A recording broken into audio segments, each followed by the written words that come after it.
नक्कीच. डॉक्टर, मेंदू आपण माणसाचं वय वाढतं हे अगदी सहज नैसर्गिक प्रक्रिया आहे. तर तसंच मेंदूचं वय वाढतं का हा एक प्रश्न मनामध्ये येतो. तर वाढतं का खरं नाही, म्हणजे? नक्कीच. नक्कीच वय वाढतच. हा, वय वाढतं. बर, पण मग अल्झायमर हा जो आजार आहे मेंदूचा, तो पूर्वी असं म्हणायचे की म्हातारपणी वयाच्या उत्तरार्धामध्ये होणारा असा आजार आहे. पण अलीकडे तरुण वयातही हा आजार झालेला अनेक उदाहरणं आपल्याला बघायला मिळतात. तर ते या मेंदूच्या कुठल्या आजारामुळे किंवा कुठल्या कमतरतेमुळे होतं? बेसिक वय वाढलं की कुठल्याही शरीरातल्या भागाचं एजिंग होतं. म्हणजे काय होतं, आपण म्हणतो तो भाग काम करेन असा झाला, तो झिजला. गुडघे झिजले, गुडघे बदला. हिप जॉईंट झिजला, हिप जॉईंट बदला. तर मेंदू सुद्धा वय वाढतो म्हणजे मेंदूची झीज होतेच. आता ही जी झीज आहे, ती झीज आपण तो कसा वापरतो याच्यावर अवलंबून आहे. म्हणजे जसं गाडीचं टायर आहे, आपण खूप जास्त वापरलं तर जास्त झिजतं. चुकीच्या पद्धतीने वापरली गाडी, सारखा ब्रेक दाबला तर ते घासलं गेलं की आणखीन झिजतं. तसा मेंदू आपल्याला जो देवाने दिलेला आहे, त्याचं आरोग्य चांगलं राहावं, त्याचं एजिंग पूर्ण तर बंद नाही करता येणार, पण ते कमी व्हावं एजिंग, याच्यासाठी आपण खूप काही गोष्टी करू शकतो. पण दुर्दैवाने काय होतं, आता तुम्ही म्हणलात तसं की म्हातारपणी खूप झीज झाल्यानंतर जो डिमेन्शिया किंवा अल्झायमर्स व्हायचा, तो हल्ली अतिशय तरुण लोकांमध्ये आम्ही बघतो. म्हणजे 20 आणि 30 वर्षाच्या लोकांमध्ये ब्रेनचे वेगवेगळे आजार, पूर्वी जे अननोन होते त्या एज ग्रुपमध्ये, ते आता दिसायला लागलेले आहेत. आणि प्रायमरीली तुम्ही जसं म्हणलात की वेळच्या वेळी सगळ्या गोष्टी न केल्यामुळे काही होतं का, तर याचं उत्तर डेफिनेटली आहे. म्हणजे आजकाल आपण जे अगदी लहान मुलांना पूर्वी शिकवायचो की नाही, की लवकर निजे लवकर उठे, तया ज्ञान दौलत संपत्ती सगळं मिळे. आणि आता आजकाल असं सगळ्यांचं आयुष्य झालंय. आता दिवाळीच्या आधी माझ्याकडे एक पेशंट आलाय होता, यंग मुलगा, सॉफ्टवेअर इंजिनियर, पुण्याच्या एका नामांकित कंपनीत काम करणारा. रात्री 2 वाजता ब्रेनची व्हेन चोकअप झाली आणि पॅरालिसिस झाला. तर मी फंडामेंटली म्हटलं, तो रात्री 2 वाजता कंपनीत गेलेला होता. तर म्हटलं रात्रपाळी असते का अधून मधून, म्हणजे माझी कल्पना कधीतरी रात्रपाळी असते. पण हा प्रोजेक्ट हेड होता त्या भागाचा, आणि त्यांचं प्रोजेक्ट हे अमेरिकन क्लायंट असल्यामुळे तिकडे दिवस की आपल्याकडे रात्र, आपल्याकडे दिवस की तिकडे रात्र. त्याच्यामुळे हा 9लाच कामावर जातो आणि सकाळी 7ला परत येतो. आणि रात्री 12-1 वाजता तिथे जेवण, आणि जेवण म्हणजे काय, बर्गर, पिझ्झा, आणि त्याच्यावर रंगाचं पेय कुठलं तरी. Cold drinks. तर हे हे जे सगळं आहे ना, हे अतिशय हार्मफुल आहे.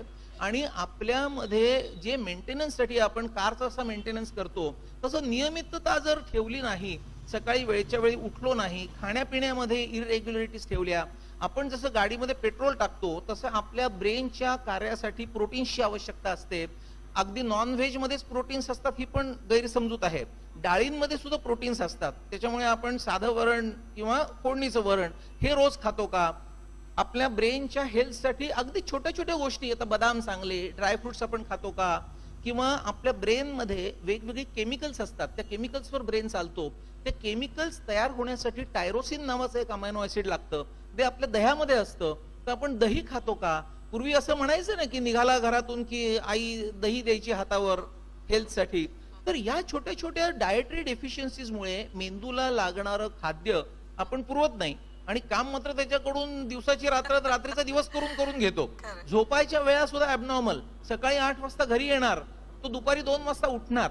आपल्या शरीरामध्ये जी हॉर्मोन्स तयार होतात ना, ती हॉर्मोन्स नेचरनी फार विचार करून डिझाईन केलेली आहेत, की सूर्य उगवला की तुमची बॉडी तयार व्हावी काम करायला, आणि सूर्य मावळायला की तुम्ही हळूहळू वाइंड अप करावं आणि नंतर 8-9 वाजता झोपून जावं. अशी पूर्वीची दिनक्रम सगळ्यांचा असायचा. तर याचा जर तुम्ही सगळं उलट केलं तर चुकीचे हॉर्मोन्स चुकीच्या वेळी शरीरात तयार होतात. त्याचा मेंदूला रक्तपुरवठा करणाऱ्या नसांवर चुकीचा परिणाम होतो, आणि मेंदूच्या पेशींची झीज 1 पट नाही, 2 पट नाही, अनेक पट वाढते. त्याच्यामुळे या रेग्युलरिटीज आपल्याला मेंटेन करणं आवश्यक आहे. दुसरा महत्वाचा भाग व्यायामाचा आहे. आपण जेव्हा व्यायाम करतो, घामाघूम होईल असा, रनिंग म्हणा, जॉगिंग म्हणा, स्विमिंग म्हणा, एखादा खेळ म्हणा, त्यावेळी हार्टचं ब्लड सर्क्युलेशन वाढतं आणि मेंदूला होणारा रक्ताभिसरण हे चांगलं होतं.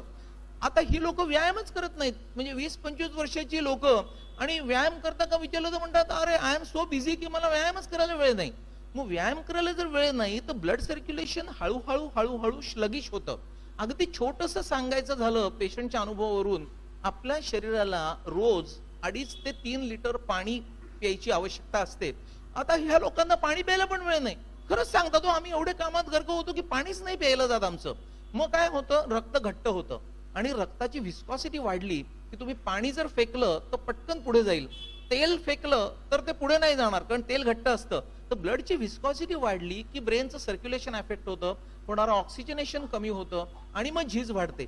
अशी झीज व्हायला असंख्य कारणं आहेत लाईफस्टाईलशी रिलेटेड, तर ती आपण दुर्लक्षित करतो खूप वेळा. जे डॉक्टरांच्या आत्ताच्या सगळ्या या विवेचनावरनं असं लक्षात येते की जी आपली दैनंदिन जगण्याची पद्धत आहे ती कुठेतरी चुकीची होत चाललेली आहे. अतिशय गती त्याला आलेली आहे आणि त्या गतीमध्ये बेभान होऊन आपण त्या सगळ्या गोष्टींच्या मागे धावत राहतो. अर्थात काळाची गरज आहे हे एक उत्तर त्याच्यावर असतंच. पण जेव्हा माणूस पूर्णपणे हतबल होऊन जातो त्यावेळेला मग त्याला एक एक गोष्टी सुचायला लागतात की अरे नाही, व्यायाम करायला हवा, आहाराकडे लक्ष द्यायला हवं वगैरे वगैरे.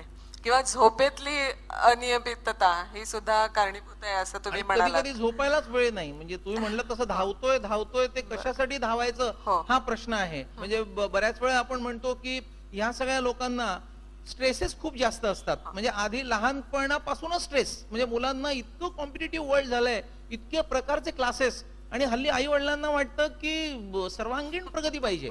म्हणजे त्याला अभ्यासाचे पण क्लासेस लावायचे, खेळाचे क्लासेस लावायचे, म्युझिकचे क्लासेस लावायचे. म्हणजे तो मूल करेल काय काय, आणि त्या प्रचंड ओझ्याखाली, प्रचंड स्ट्रेस खाली ते मूल वाढतं. म्हणजे त्याची झीज तिथूनच सुरुवात होते, अगदी लहान वयापासून. आणि मग हे सगळं होऊन तो जेव्हा त्याचं करिअर सुरू करतो तेव्हा त्याला असं वाटतं की आता आपण एवढ्या कष्टाने ऍडमिशन मिळवली आहे, एवढ्या कष्टाने शिकलोय, आता लेट मी कॅपिटलाइज ऑन दिस. मग कसं कॅपिटलाइज करणार? आणखी काम करणार. आणखी काम करून काय होणार? आणखीन पोझिशन, प्रमोशन मिळणार, आणखी मोठं पॅकेज मिळणार, आणखी पॅकेज मिळालं की आणखी धावणार, आणि मग हे सगळं करायला वेळच नाही.